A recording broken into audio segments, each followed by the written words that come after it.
മാങ്ങ മാങ്ങ ഇഷ്ടം പോലെ മാങ്ങ.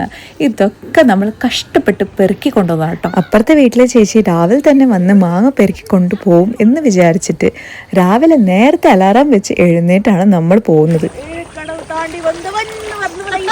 വയലിൽ കൂടി കുറച്ച് ചളിയൊക്കെ ചവിട്ടിയാണ് നമ്മൾ പോകുന്നത്. പൊന്നിക്കാണെങ്കിൽ ചളി ചവിട്ടാൻ തീരെ ഇഷ്ടമല്ല.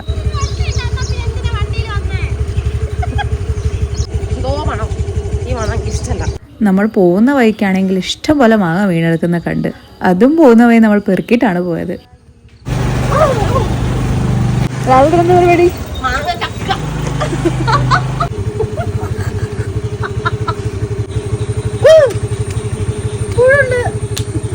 മാങ്ങ പെറുക്കി കഴിഞ്ഞ ശേഷം നമ്മൾ തിരിച്ച് പ്രകൃതി ഭംഗിയൊക്കെ ആസ്വദിച്ചാണ് വീട്ടിൽ പോയത്. രാവിലത്തെ ആ ഒരു ഇളം തണുപ്പും ഫോഗി മൂഡും ഭയങ്കര പോസിറ്റീവ് ഫീൽ തന്നെ. വീട്ടിലെത്തി മാങ്ങ കൊട്ടി നോക്കിയപ്പോൾ ഒരു ബക്കറ്റ് നിറച്ച് മാങ്ങ.